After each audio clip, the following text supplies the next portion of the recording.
16. You know what happens when you start throwing big numbers out there. I only have so many fingers and toes. But 1632 is the number of the day. Oh, that is a good number. But hey, all you crazy sci-fi and fantasy fans, it's time for your daily dose of shenanigans over here at the Blasters and Blades podcast. Just three nerdy veterans geeking out over our science fiction passions and fantastical fantasies. A place where magic is king, the sky is the limit, and space is the place. So without further ado, let's talk about what we're here for. But before I do that, past Wednesday, you saw proof of life. Nick Garber didn't die. He wasn't sucked into the ethos, and he is a real boy, I promise. And Doc, you'll be happy to know he took your job mimicking me harshly in the intro. So you'll feel proud of him. So if you're reading the tag of this, you'll realize we're here to talk about the Dragon Award again with some more of the finalists. So the Dragon Award is a fan-voted award that recognizes outstanding achievement in science fiction and fantasy literature, comics, gaming, and filmed entertainment. They are given out annually at DragonCon in Atlanta, Georgia, and have been going strong since 2016. The award process consists of two steps: a nomination, which we've already done, and now you get to vote. Voting closes what day, Doc? You have to register by next Friday to get your ballot. So the 3rd, you have to register, and voting closes on the 4th. There we go. You can register and vote before then, though. Participation is available to everyone and anyone with no membership or fees required. So was it for fans and by who? It's for fans by fans, like everything at DragonCon. Outstanding. There are 15 categories for the awards: Best Science Fiction Novel, Best Fantasy Novel, including Paranormal, Best Young Adult and Middle Grade Novel, Best Military or Fantasy, Military Science Fiction or Fantasy Novel, Best Alternative History Novel, Best Media Tie-In Novel, Best Horror Novel, Best Comic Book, Best Graphic Novel, same thing, Best Science Fiction or Fantasy TV Series, Best Science Fiction or Fantasy Movie, Best Science Fiction or Fantasy PC or Console Game, Best Science Fiction or Fantasy Mobile Game, Best Science Fiction or Fantasy Board Game, and Best Science Fiction or Fantasy Miniatures, Collectible Card, or Role-Playing Games. But with all of that said, we've gathered some of the recent 2021 nominees to talk about it. You will be listening to this on Thursday. We're not airing an episode on Friday. We're airing this out of order, so they have more time to get the word out. So, because voting matters, people, so vote early and vote often. But in alphabetical order, we're going to introduce these guests, you dear listener. So we'll start with Chuck Gannon. Who are you and what were you nominated for? I'm probably best known for writing science fiction, but probably right after that is alternate history with the guy who let me play in his sandbox, Eric Flint, in the 1632 Ring of Fire series. And that's what I'm here for. And the book is No Peace Beyond the Line. And I'm sure you'll hear a lot about that in the next hour. All right. Mr. Eric Flint, you are next. It's coincidentally in alphabetical order and in order of the book. So who are you, Eric, and what are you here for? I'm sorry? Can you tell the listeners a little bit about who you are and what book you were nominated? Yeah, my name's Eric Flint. I got my first science fiction novel published in 1997, 24 years ago. It was a science fiction novel by the name of Mother of Demons. I then started writing. I got into alternate history just basically because I got a commission from Jim Bain. He wanted to partner me up with David Drake to do a alternate history version of based in the time of Belisarius, the Roman and Emperor Justinian of the Eastern Roman Empire. And that turned into a 6-volume work, which is called the Belisarius. And then I got the idea in the course of that. I published a couple other things. And I got the idea for the novel that became 1632, which I wrote in the fall of 1999, and it was published in February of 2000.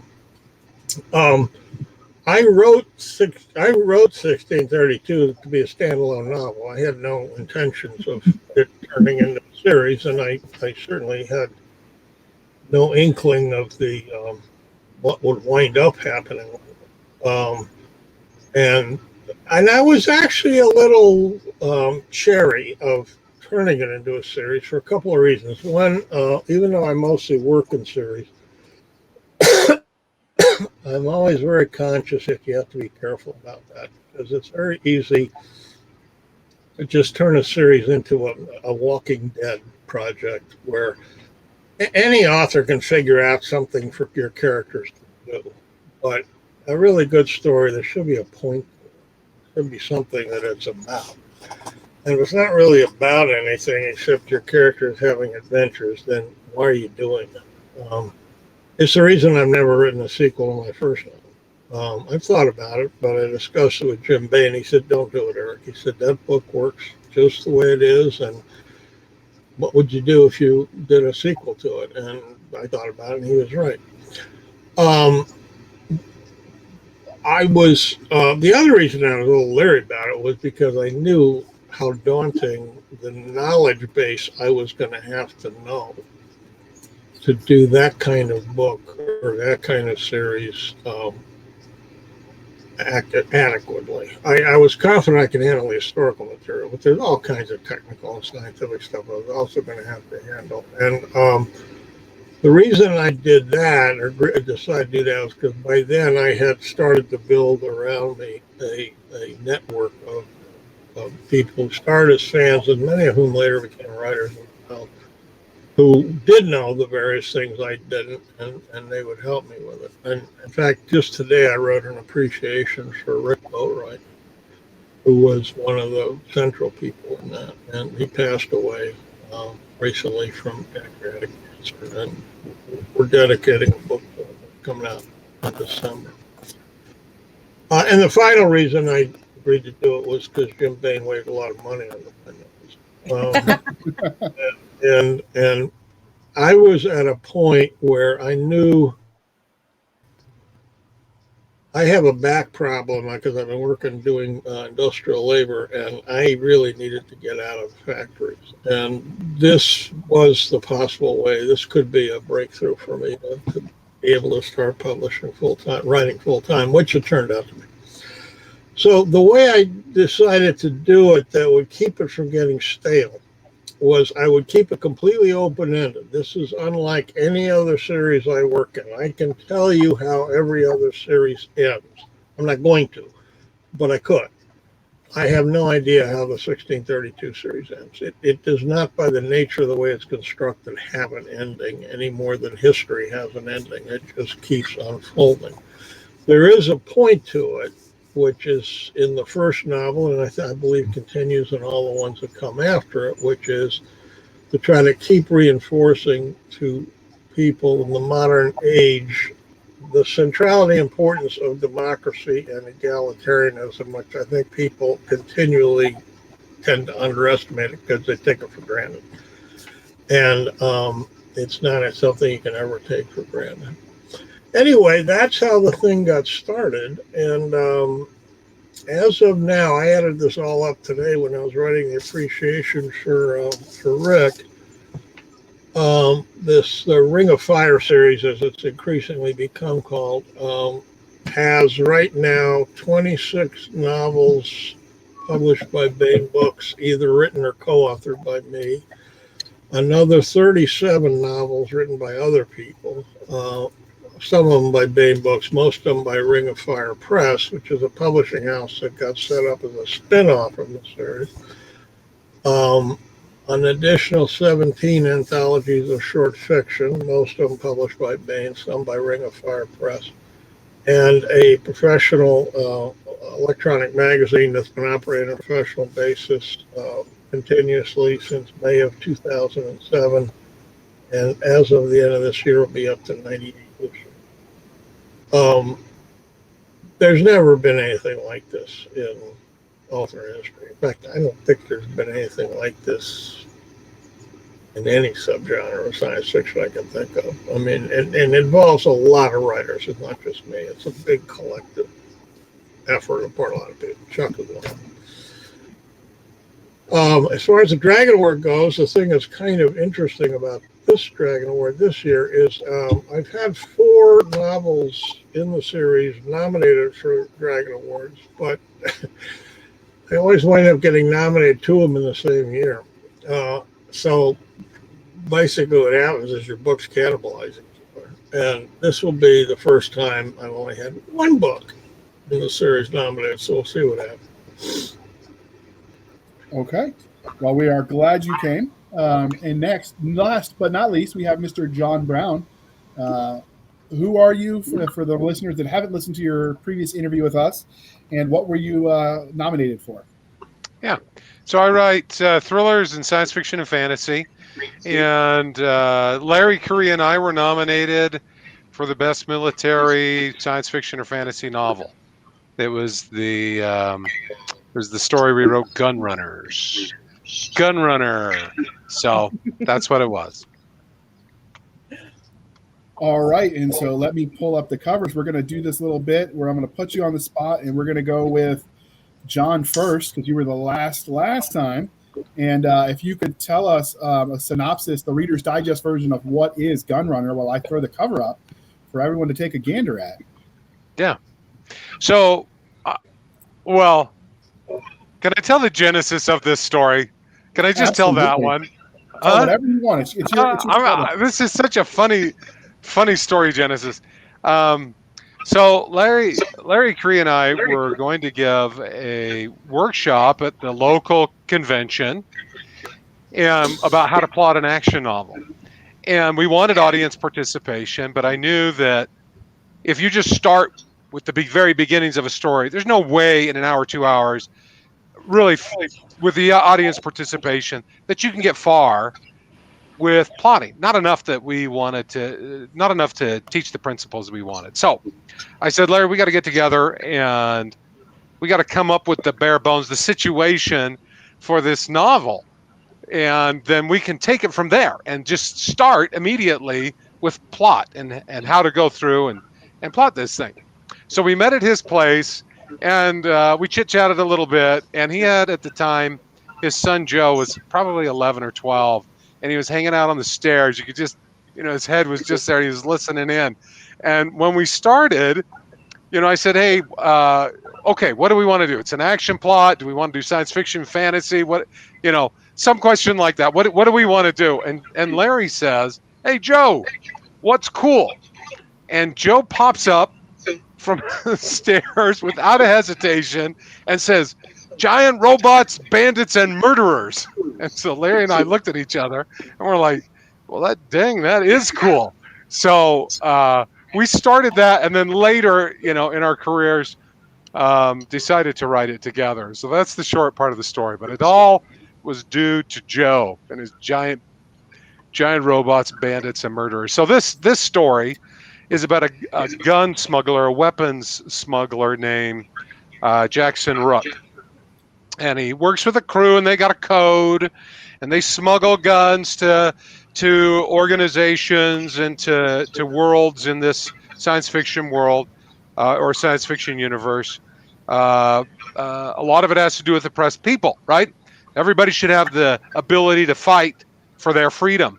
And it's interesting that Eric was talking earlier about democracy and egalitarianism and that.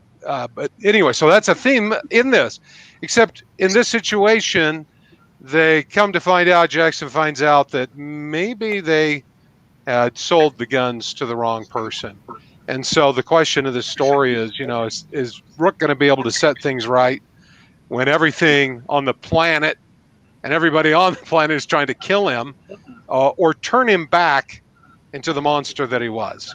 So that's what that book is about. It's just a lot of fun, a lot of action and adventure out in space. All right, that does sound interesting. And now we'll pull the cover up for you, Eric, and or Chuck, whoever wants to answer, since it's the same book. But tell us a little bit about the 1632 novel that was nominated.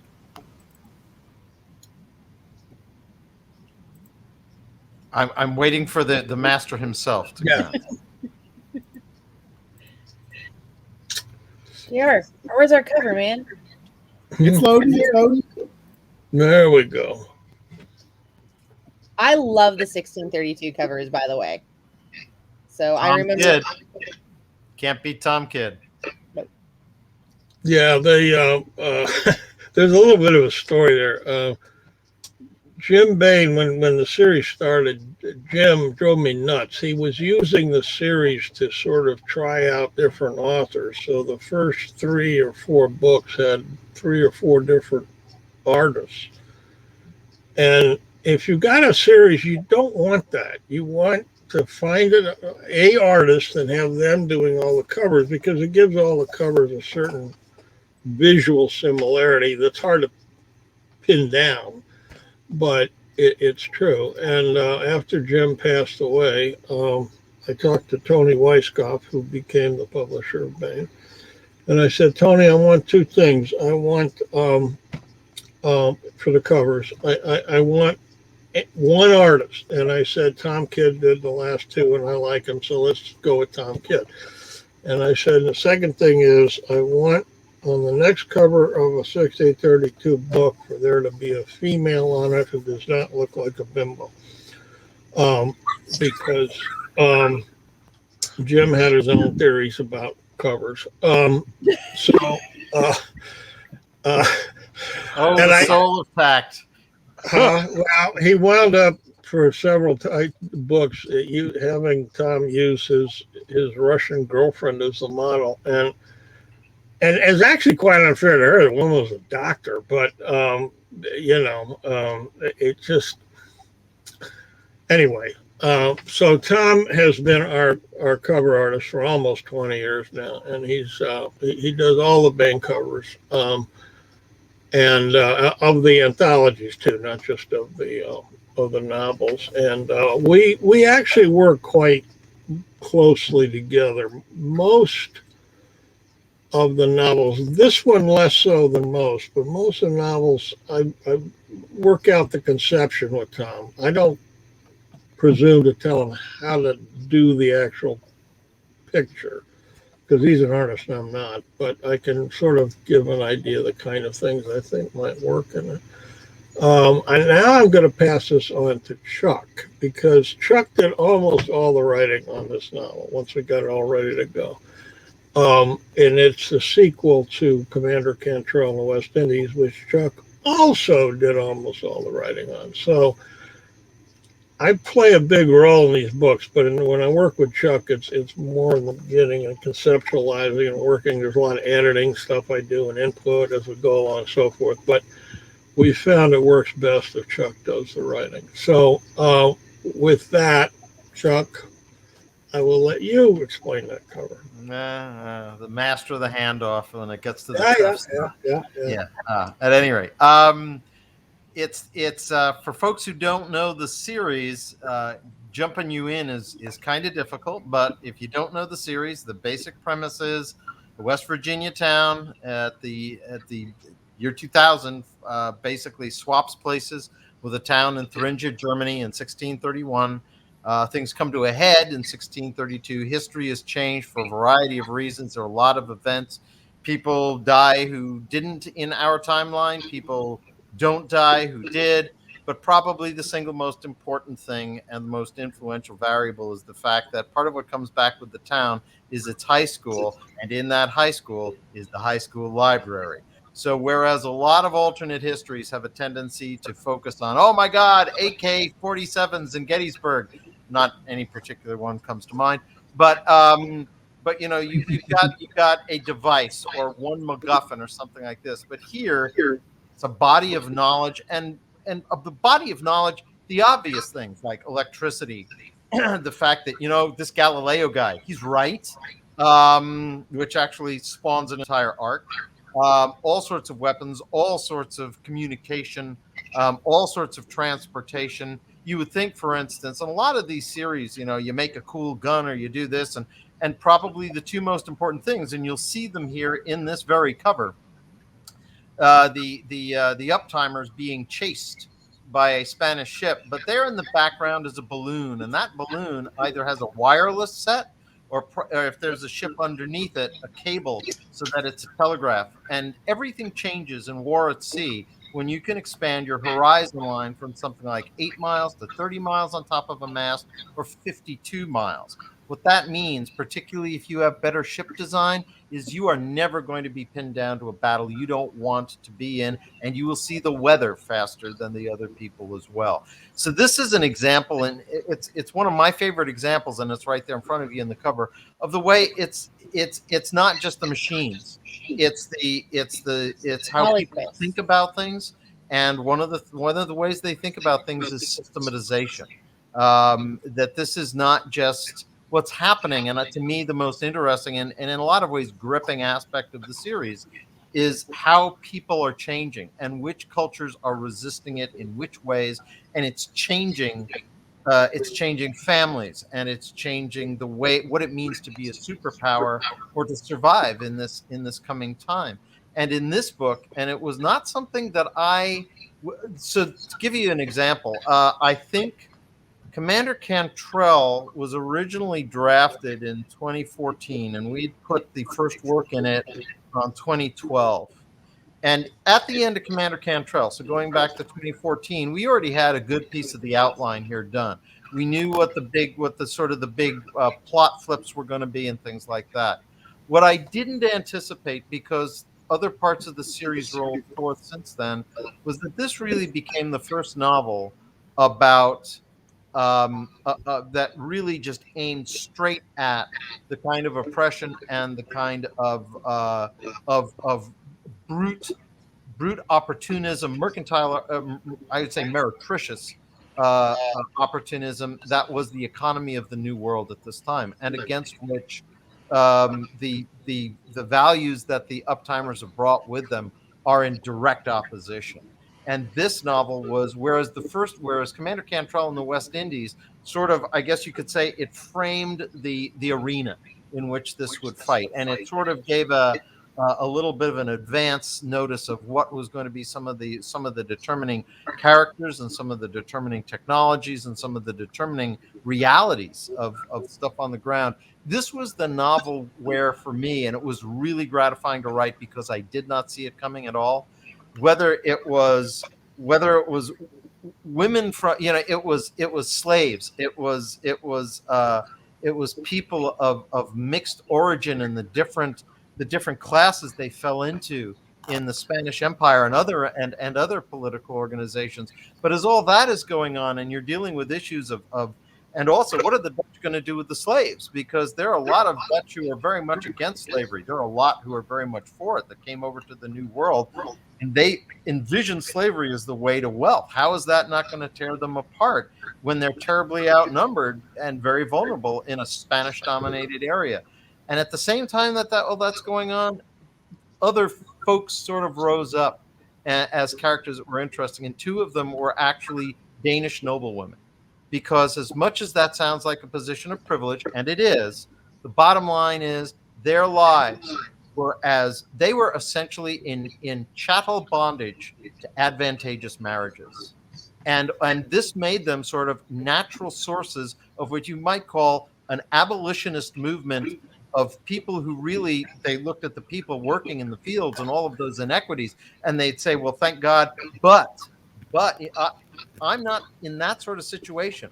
But the idea of not having the choice of what you're going to do with your life, that they understood, and they become some of the real firebrands for changing that game, both in the New World, the Dutch colony in particular, and overall.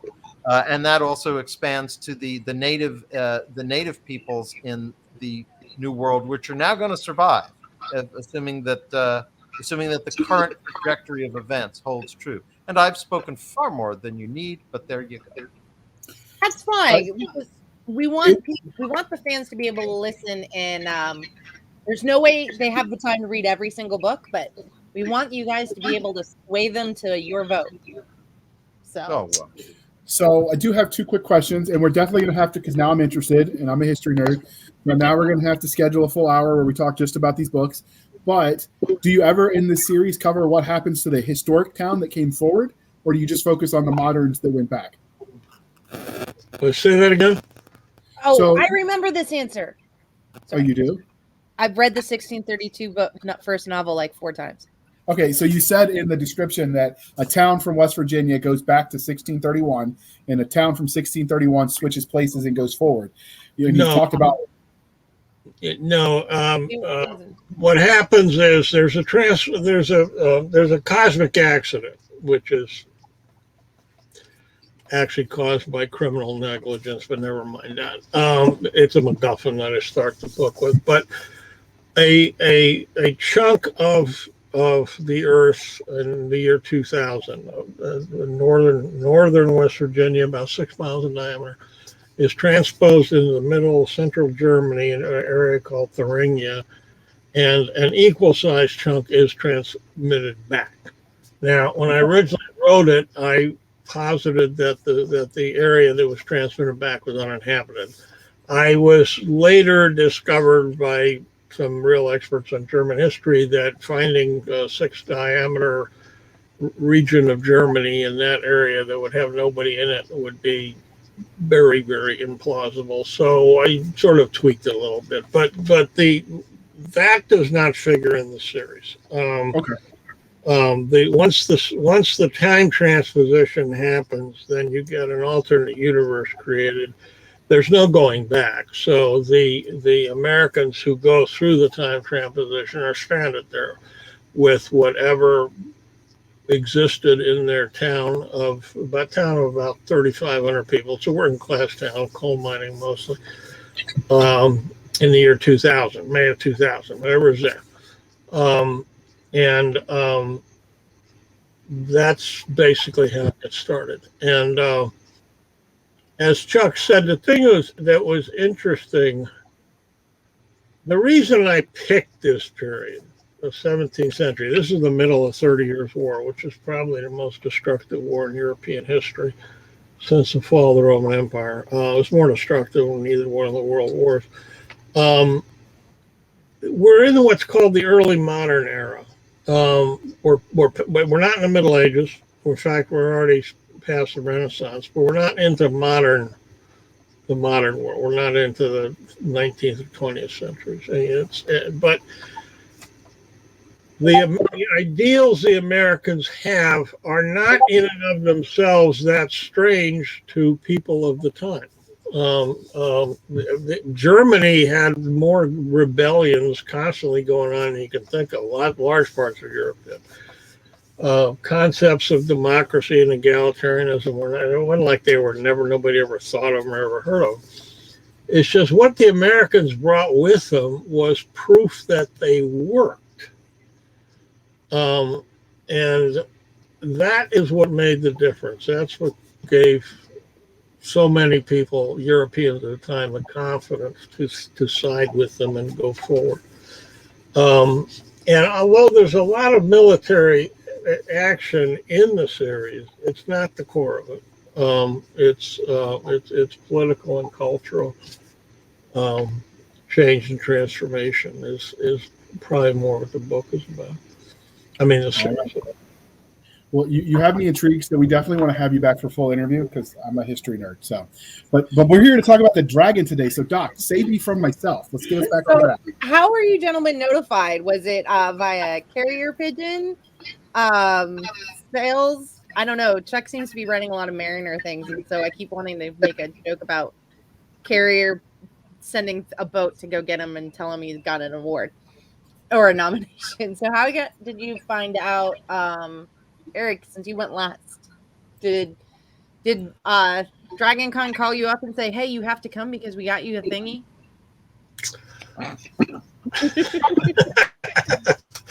I was planning on coming, and I backed out just actually a few days ago. And the reason is simple. It's just the Delta variant is the COVID's coming back.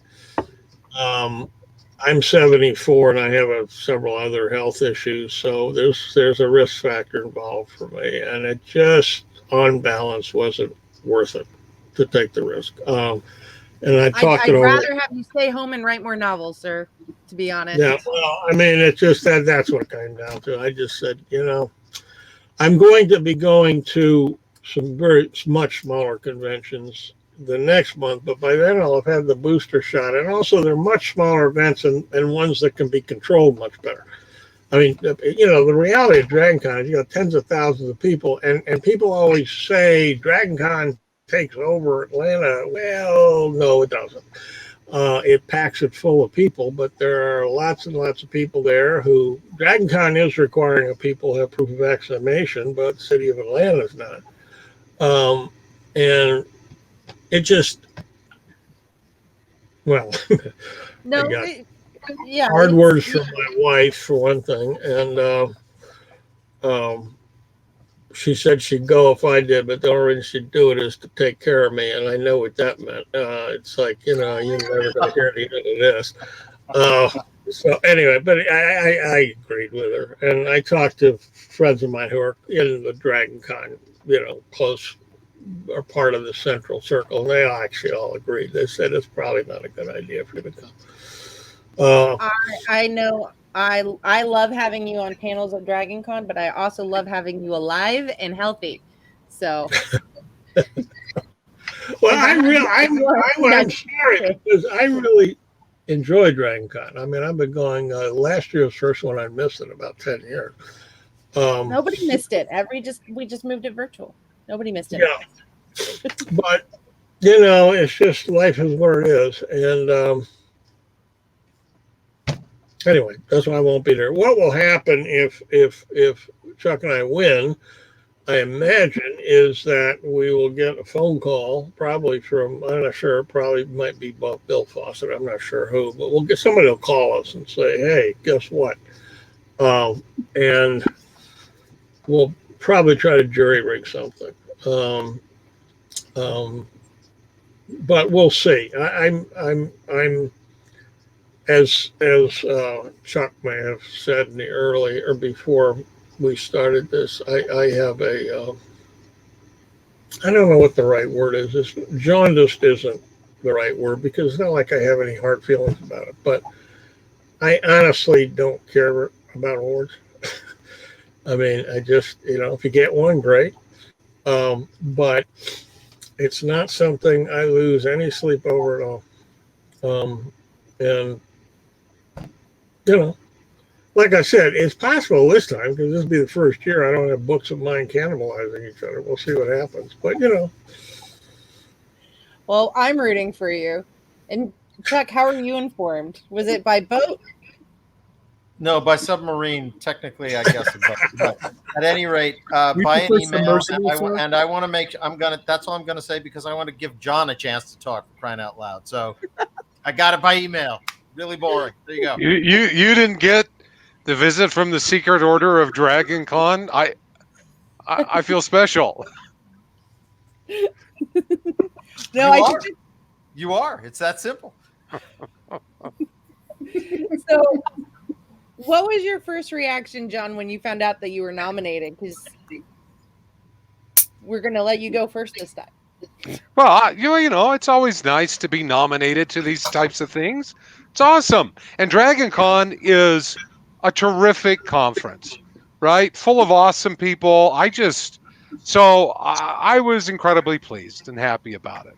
I mean, what else can you be when you get something like that? So I think it's awesome. I mean, as far as what Eric said, you know, there are a lot of good books and who knows what happens, but I think just the fact that there were enough fans or there's enough interest for it to be nominated, I think that's great.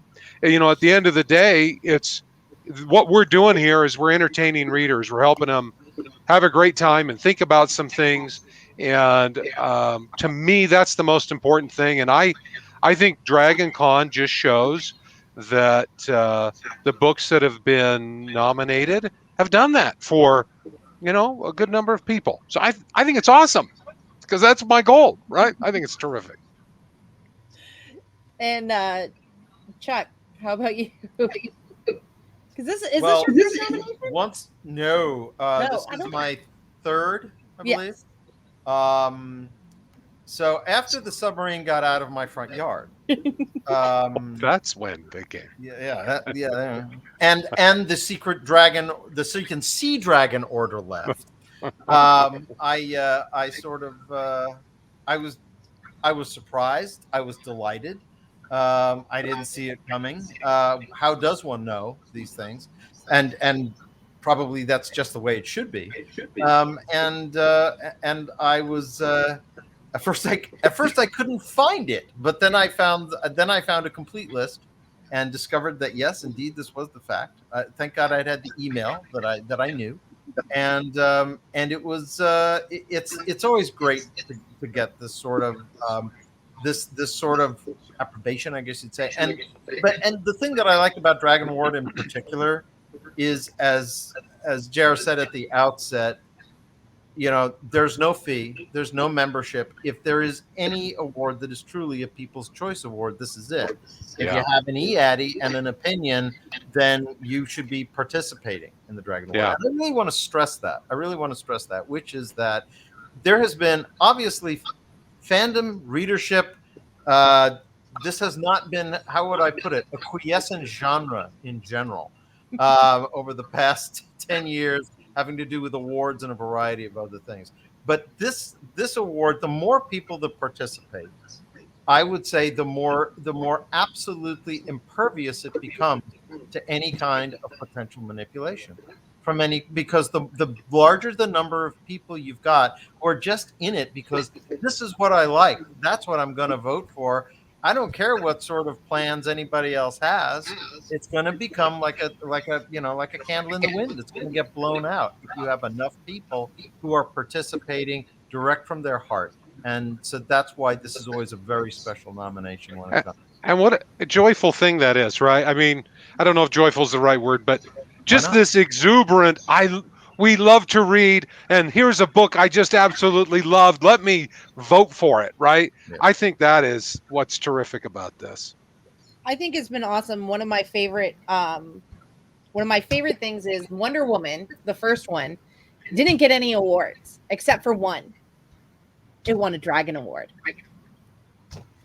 And I love it because there were a lot of people who it was a really fun movie, but it didn't really hit what Hollywood wanted for an award-winning movie. Right. And so I mean, it's a non-book example, but it definitely one where I think it motivates a lot of people. So I don't know how many, if any of you here read them, but at the time of the big controversy over the Hugos back in 2015, I wrote a series of articles on the Hugos and awards in general. And one of the points I tried to make is that people get their heads scrambled because, unfortunately, the language of the awards themselves lends itself to this, which is the idea that this is some kind of contest. And that, somebody has the best novel of the year. What the fuck does that mean? If you want to have a real contest, then you have to say everybody has to write a novel this year about a paranormal romance set in Duluth, Minnesota, and on and on, all the details. Because these are not awards in a sense of winning. Nobody's winning anything and nobody's losing anything. What is actually happening is that a group of people who can be selected in all kinds of different ways has come together, and the majority of them, or at least the largest number of them, have decided they want to honor this particular work because they really like it. And that's what it is. It's an honor. And, an honor is really nice to get. There's no question about it, but it's not like you lost anything if you didn't. That's the main thing.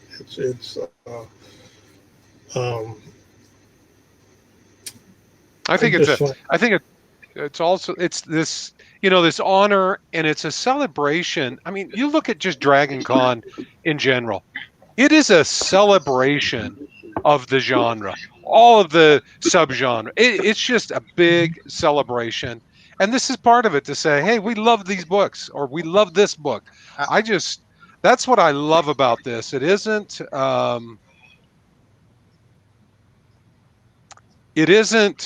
because it's not closed, because it's not a small set of people, right? It's just open to a celebration. Yeah. It's like this big street dance about science fiction and fantasy, which I think is terrific. Yeah, and I think if any word captures DragonCon, it's exuberance. Yeah. And man, there's no limit to that. But I will also say I want to actually sort of riff off of something both John and Eric said, and Eric's comment about it's the language and the fact that it's a contest. I was also fortunate to lose 4 nebulas now. And at the last live one, which was in 2016, one of the things that I don't know if it's still done, but it was a wonderful, I thought, tradition back then, was that all the losers got a chance to do their alternate history acceptance speech if they'd won.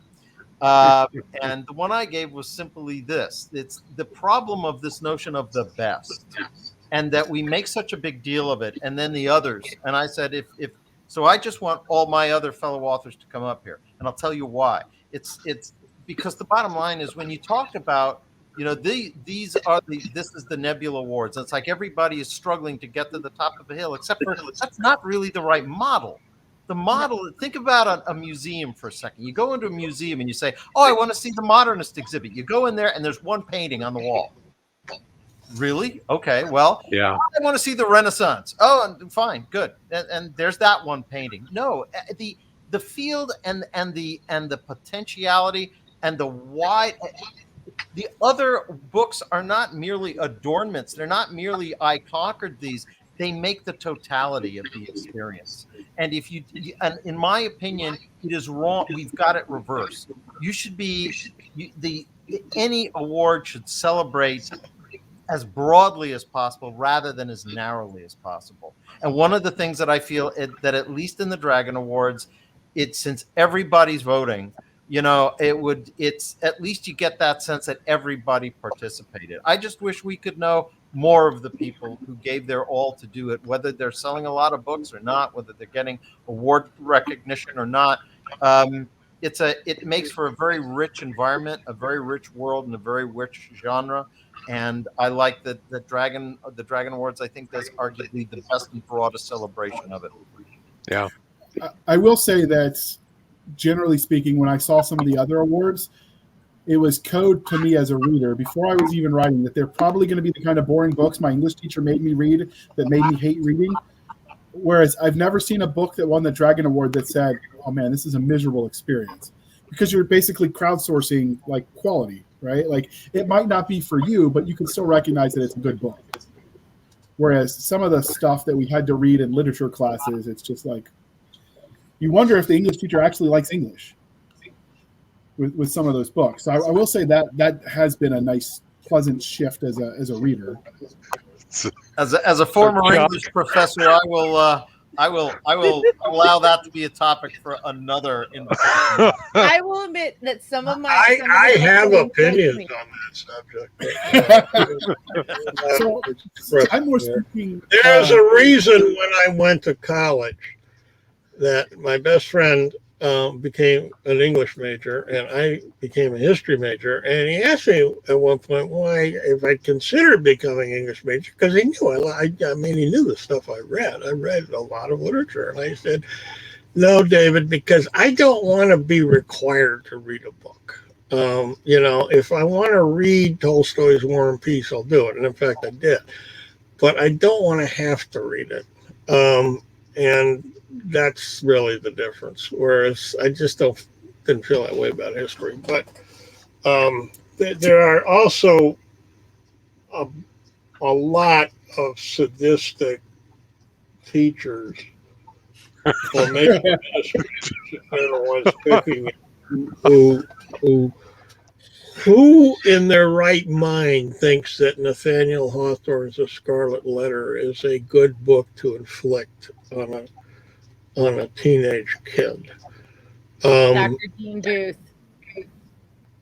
And I could go on, but or for that matter, and I, by the way, I'm a huge fan of Melville's Moby Dick, the full version of it, but inflicting the abridged version of it on high school students, it's not probably reaches criminal level offenses, but it's getting close. I don't know. Lord of the Flies was really horrible. I actually like Lord of the Flies, but we're not here to talk about literature. Weird. I am, but I will say in my defense, Chuck, I was speaking of my high school teachers in English when I took my English classes. I actually enjoyed what they assigned, but those teachers had more autonomy to pick their subject, like to pick their text, than I think high school teachers are allowed. But I have nothing to say. Let us move along. We will move along. So we'll start with you, Eric. So if you won this award, do you think it's going to change your opinion? You said you're not as normally as worried about awards. If you got this nice shiny trophy to throw on your shelf, you think you're going to change your opinion, or are you still going to be like, oh, it was nice, but I'm going to put it next to the No, it won't key change dish. my- It won't change my opinion. Okay. I do have an award. I think I can show it to you. I have an award right here in my, see that award there? This one? This big award. That's an Alfie award that I got. George Martin gave it to me in 2015. And for the essays I wrote in the Eagle. And I appreciate it just because of the kind of personal interaction between George and me. But somebody asked me, do you have it up on your mantelpiece? I said, God, no. I've got it down in my basement right here. And where it is on top of this 4-drawer filing cabinet, which is where I keep all my many, many, many, many contracts and royalty statements. Because I don't forget what really matters. And look, I'm not trying to deprecate awards. I'm really not. I mean, they are honors, and people should enjoy getting one. If I get the Dragon Award, I'll be glad. I'll enjoy it. But what I never forget is this: is that every year enough people vote for me by going and buying a book of mine that I am able to continue writing full time, and that push comes to shove, that's really the award that matters the most. And if you ask any author who's being honest, would you rather win a whole bunch of awards or make enough money to be able to write full time? They're going to tell you, I'll take the income, because this way you get to do what you really want. If you get the awards, great. If you don't, you don't get them. Half the people in the Science Fiction Hall of Fame in Seattle either never won a Hugo or were never nominated. I mean, didn't come close, a lot of them. Half of them. So what does that tell you? It just tells you that the awards are, I don't know, never mind. Take a look sometime at the authors who never got the Nobel Prize in Literature. It's a really impressive list. So, Doc, next one's you. All right, I'll cover for you. So, real quick, John. So, you co-wrote this novel, the Gun Runner story, with Larry Correia. You were both impressive menfolk, and since there's one award and two authors, are you guys going to fight the gun contest? Are you going to arm wrestle? How do we decide who takes the trophy home? Menfolk. Menfolk. I'm trying to, pretend I know the words. Boy, that's a good question. I haven't thought about that. I think it's going to be an Larry and I contest. are probably going to have to come up with some kind of competition. You know how they have the wagon wheel or the bear or whatever it is. These interstate rivalries. I think we might have to do that. I don't know what it'll be though.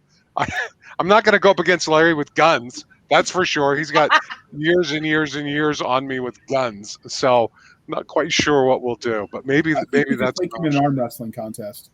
An arm wrestling contest, yeah. With his long arms, yeah. I'll just need I'll need a little book or something to get mine up there. Yeah. Yeah. All right, fair enough. I think Charles is too much of a gentleman to do that, so he will probably do something dignified and make the rest of us look bad.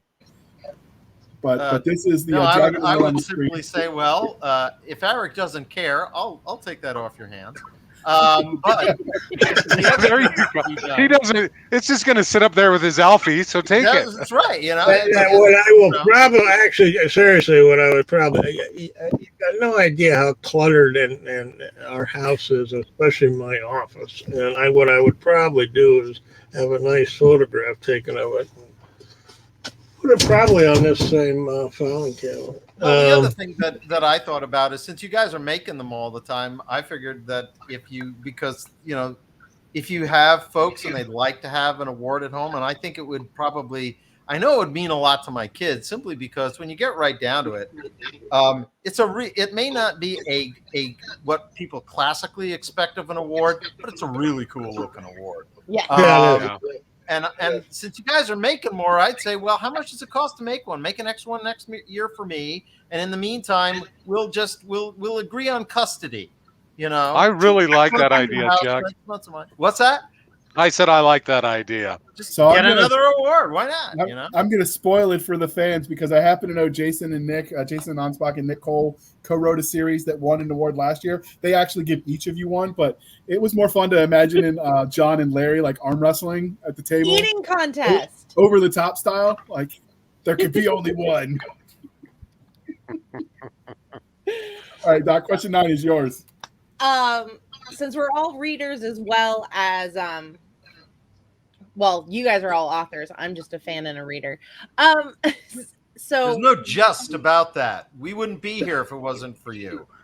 No. Doc, fans and readers. You have a published short story. You are officially an author. I keep forgetting that.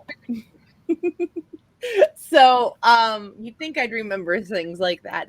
I mean, that 32-cent royalty check was a lot, all right? You could get like a third of a Coke or something. Okay. So since it's a fan-centric process, what does that mean to you as a reader, not just as an author? Like, do you guys fill out your own nomination ballots? Wait a minute, say that again? What does the award mean to you as a reader? Since we've talked what it means as an author, what does it mean to you as a reader? And a fan? Oh, I can say this. I usually, if I'm not able to read all of the books in a given category, then I usually don't vote. I abstain because I feel like if I'm going to vote, I need to read them all, right? So that's on the one hand. On the other hand, I just think there is something. You look at what's happened with 1632. And clearly, that's a setting that people have just absolutely loved, right? I mean, they've just loved it for a long time and want more and more in that setting to deal with those ideas, etc. And what better way, as a reader, for me, if I love 1632 or I love Gunrunner or whatever, when I'm looking at it, and I have voted in the past on different awards, there's nothing better than just saying, I really love this book. Thank you. To me, it's a little thank you to the author, and it's not going to go to them personally, but it's just a thank you because I love reading. I love the experiences that I'm given. And so for me, that's what it is. I know as a fan, I get really excited when I see something that I nominated made it into the finals list. Yeah. I'm like, yay, other people love it. Yeah, you're like, it's my book, man. That's my book. I love that book. Or I discovered that book. I discovered that, before all my friends did. Man, that's my book. So it's a little bit of confirmation for you. So I am bad, and I will vote even if I haven't read all of it, mostly because I'll go read the synopsises. But also, the Forsyth County Library System has gone through and doing some. Couple in 2019 they went and did like synopsises of all the different books. So if you couldn't get the time to read all of them, because we only give you a month to vote, you could go and find out more about that. But also, we've actually had the really pleasure of 4 of the books we interviewed authors about this year were on the ballot. So we've been sharing those again and being like, look, we picked you good authors. Now go vote. So, Well, like Yes, Chuck said before, I'm- it's a people's award. So, you don't have to be like John Brown and feel bound to read everything on the list, right? You don't have to feel bound to that. It's a people's award. I loved it. I'm going to vote for it. It's popularity, right? Chuck was about to say when something. I get a ballot, the thing that it makes me feel the most is sad. And the reason, sad, because there was once a time when science fiction and fantasy truly was in the ghetto, where you could actually almost read everything. I mean, I was never that guy, but it was just that was the production level, and there were like 4, 5 sometimes major magazines, depending on when you're looking at it. Today, all I have to do is go to Amazon, type in science fiction, or even more so fantasy, and it's like it's like my hair is being blown back. There's just so damn much of it. There's a torrent, Right. a tornado of it, and it just makes me realize, because you might say, I know a lot of people are tempted to say, oh, just read traditional publishing. My attitude is, you're going to miss a lot if you do that. But at the moment I say that, I also say, and who are you to talk? You don't get, because the other thing is, there's the backside of the Eric was talking, and I think all three of us here are in that fortunate category. If we make our livings as writers, regardless of what anybody's feelings or suspicions are regarding deity, I think the word blessed can be used regardless of your faith level or absence thereof. But the other thing is, there's a cost that comes with it, which is the more you write, I find, the less you read. The more I want to read, the less I have. Well, it's not so much it's not that I read less. It's what being a professional author reminds me of was what it was like when I was a grad student. Because when you're a grad student, in my case, I was a grad student in history, there's always something you have to read. And you almost don't ever read anything just for the hell of reading it. You read it because you need to do it professionally. And as a professional author, the number of times that I now will just pick up a book, fiction or nonfiction, and just say, hey, this looks like interesting. Let me read it. It's very rare now. I mean, and in my case, especially so, because I do a lot of collaborative writing, which means I've got a lot of manuscripts I've got to be reading and kicking back with my co-authors too. So I don't, I'm like Chuck, and every single professional writer I know says that. I don't know any writer who doesn't, who's an exception. They don't read as much. It's not that they don't read as much, but they don't read as much just for the hell of reading as they used to. They're reading as much. Like I said, it's like being a permanent grad student. It's kind of a pain in the ass in that respect. However, that's about the only bad thing about being a writer, because for 22 years now, I have not had a boss and I have not had a time clock. And boy, I've had bosses and time clocks. This is way better. I got to work, I got to produce the books, but I mean, nobody sets my schedule. Every morning I wake up, first thought comes to me is I don't have to do a damn thing today if I don't want to. Now, having had that wonderful thought, unless there's some reason not to, I'll usually go to work, but I don't have to. I don't have to account to my foreman as to why I was late, sitting down and writing the first sentence. God, it's great. I was never lazy, but I always hated being regimented. Anyway. That's a good answer. All right, Doc, next question. So we've had some people tell us that they've campaigned for the nomination, and some who said it was just an organic surprise. So did you guys campaign for the 1632, or was it an organic surprise? And then I'll ask John. I don't know that I'd call it campaigning. What we did do is make sure that people knew about the award, and I don't know how to put it. It wasn't so much that we put up stuff that said vote for this book. It was putting up notices that Mhm. the Dragon Award is up for vote. Here's how you vote. Go vote. Oh, and by the way, we have a book up for nomination. But both Chuck and I think that's actually more effective than trying to beat into people Oh, yeah. said they should. No doubt. And there's a further issue, which is that if you were to talk about one book from the 1632 series from Bain, you're really talking about what, 4 or 5 releases in the course of a given year.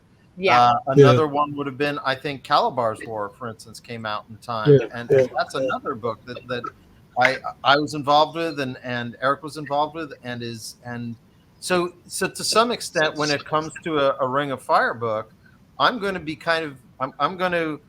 I love seeing people put it out there, but I feel that how do I, in good conscience, promote my own when there are others that are all part of the series, and you just all have to sort of say, "Yay, Dragon Awards!" That's all you can do, and be fair. How do you pick your favorite child? I mean, for me, it's easy. I have one child. It's like picking your favorite child. I have one child. That's very easy. But if you have more than one child, it's kind of not so fun. So how about you, John? Speaking of, Larry's fans are very difficult to corral into one area or direction. Larry's fans are some of the most generous fans. They are. I've had, he's done a book bomb for me now and again, and those folks are terrific. I didn't do any campaigning, and as far as I think Larry, the only thing he ever does is maybe what Eric and Chuck were talking about. Hey, Dragon's coming up, FYI, and then that's about it. I think that's all I've ever seen, and I don't even know if he did it this time. But that's what it is. Okay, that's a solid answer. I think all strategies are valid. I definitely think what you said earlier, Chuck, about splitting the vote. I've seen that happen to some series that actively campaigned, and they tried to say, well, we have 2 different books that are eligible, so we'll try to get one in one category and one in the other.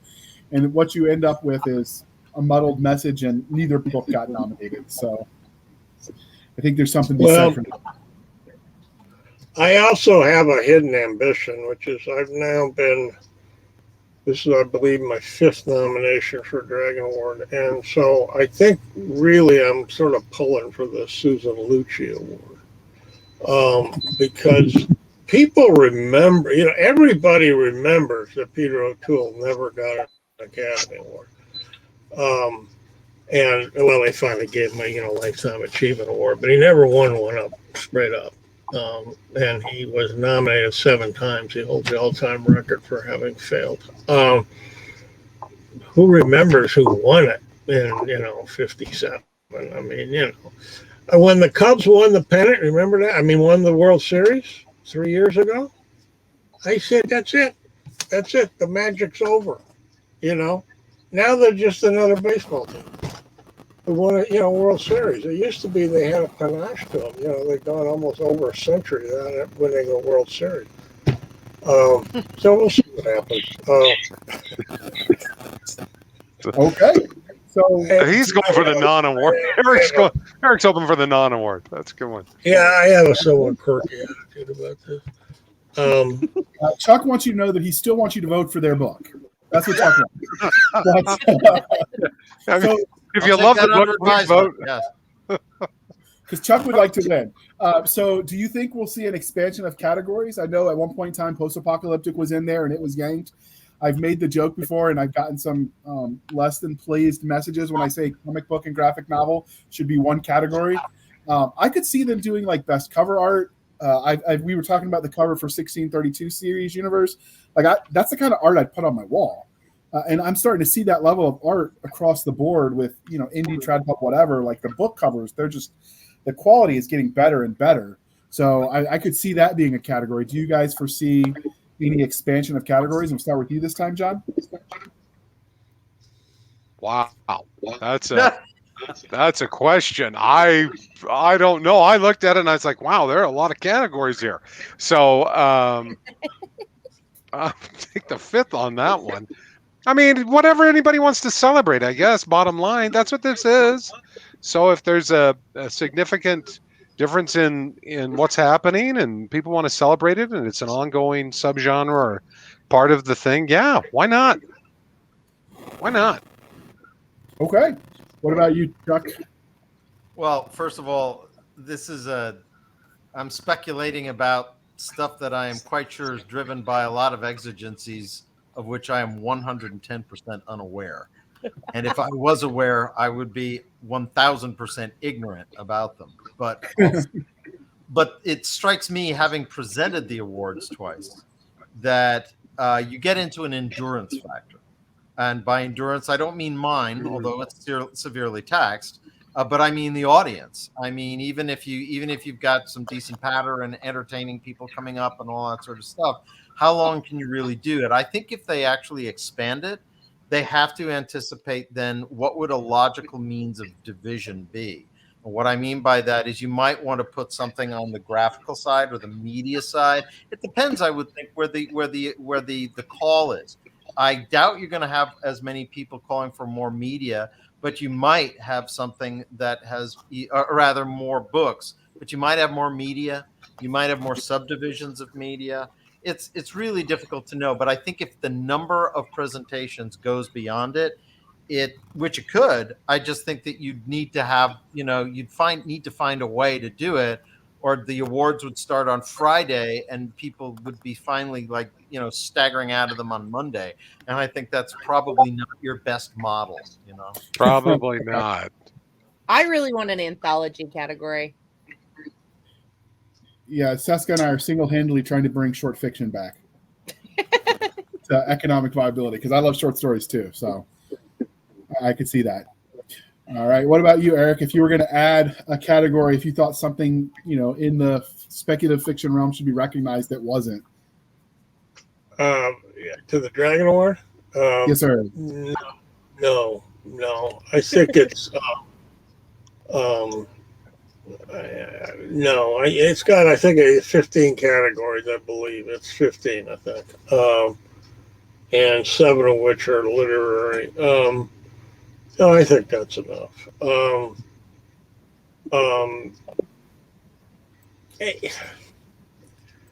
can.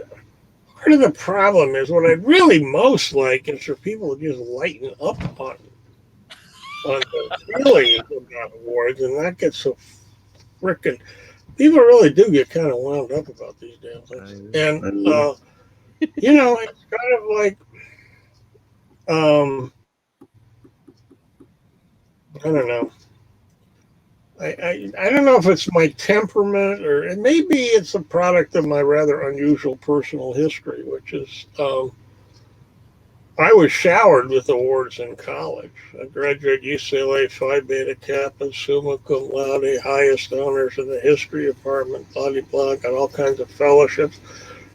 And then in my third year in graduate school, I voluntarily walked away from it all in order to become a socialist political activist. And you don't get any awards for that. You just get a big fat. And, it's just, I didn't give a goddamn what anybody thought. I just didn't. I mean, I had my own reasons for doing what I did. And I think that's a generally healthy and good personal philosophy to have. If I win an award, great. Yeah, I'm serious. I mean, it's always nice to get a pat on the back. But I don't write books that I think are going to win awards. I don't even think about that.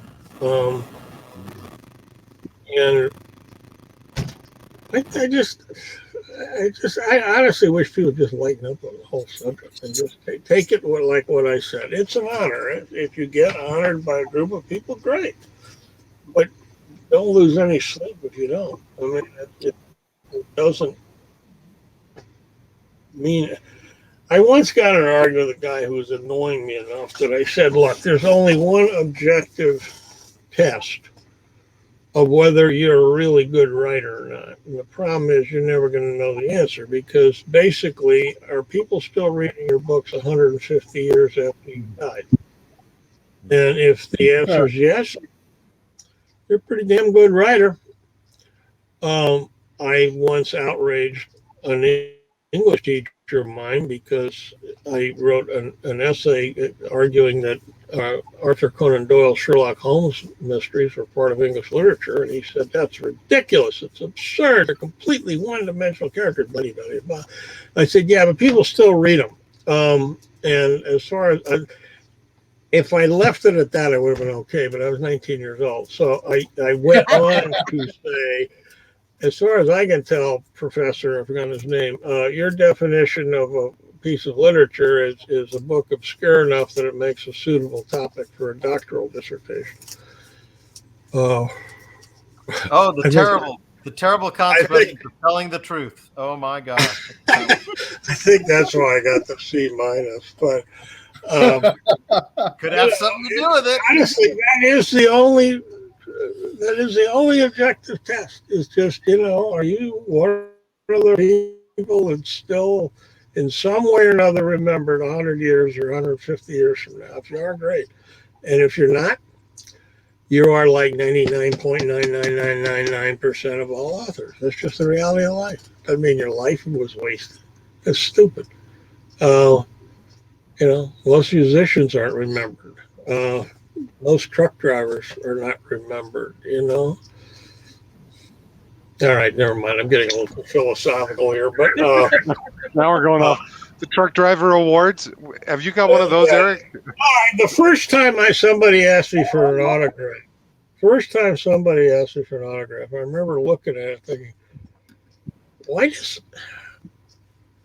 I wrote the book because it's work, it's a job. I mean, Jesus Christ. When I was a machinist, you did often autograph your work. Companies would give you stamps with your initials on it, and you'd stamp the metal part. But the reason was so they know who to blame if it was done wrong. It wasn't, if anybody wanted your signature. And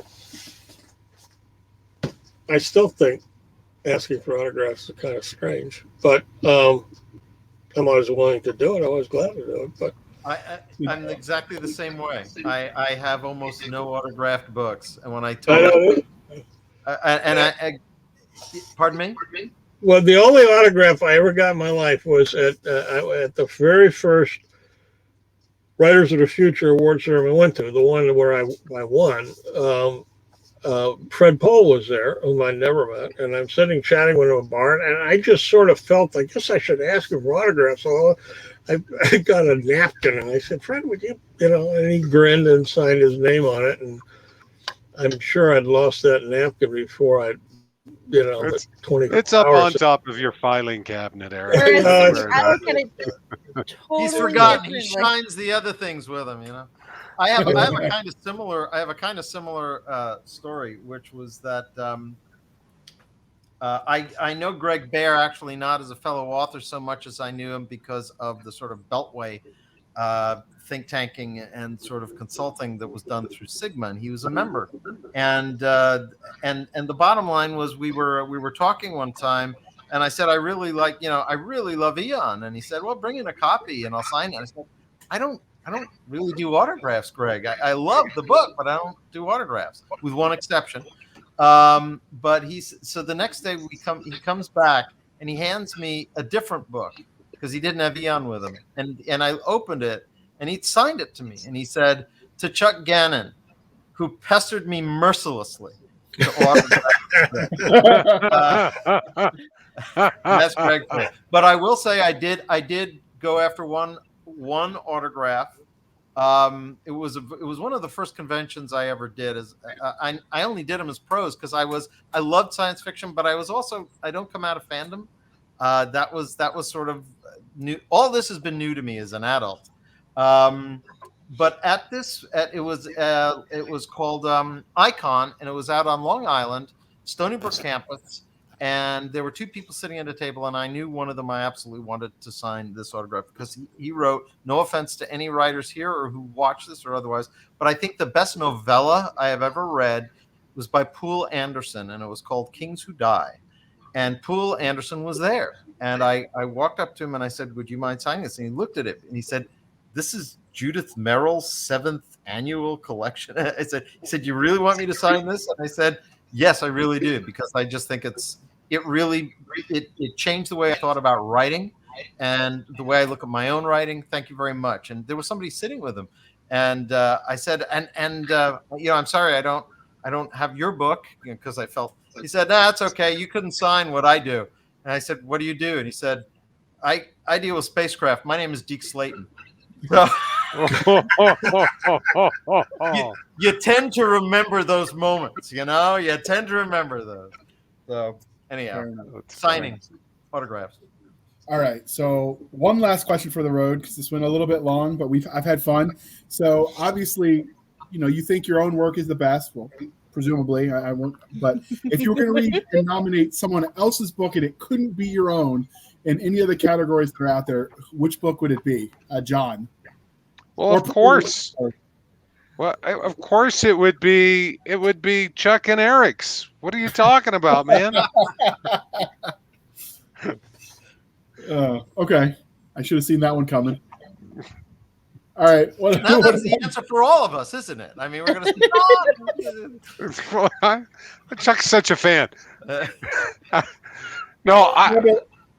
With Larry having such a fragile ego, I mean, we almost have to say that just so we don't hurt his feelings. It's the short man syndrome.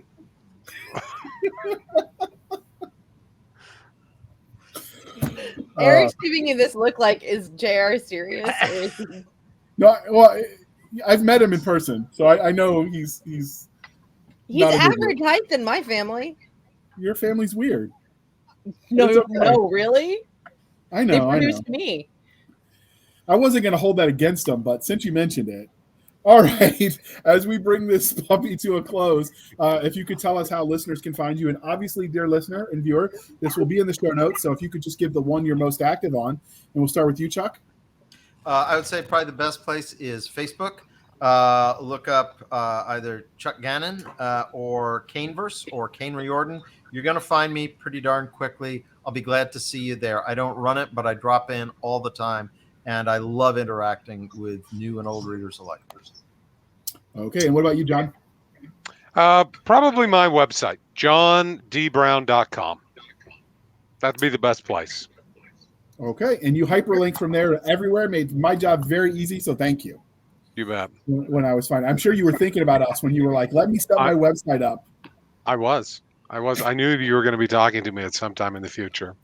Okay. The Secret Order of the Dragon made that known to me. Sorry, well, it's my Illuminati connections that did it for me, but That's right. We hide that behind the dragon. But and now we're going to get letters. All right, what about you, Eric? Where can listeners find you? If anybody wants to interact with me, best place is just go to my Facebook page.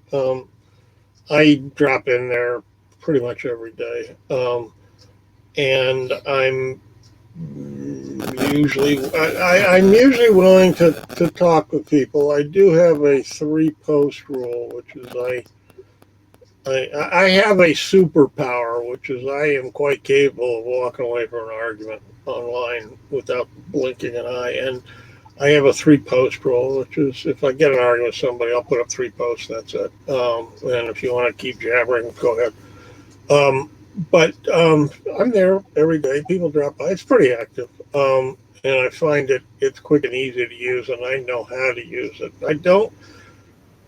My own website, I need to actually get it more active, but the problem is it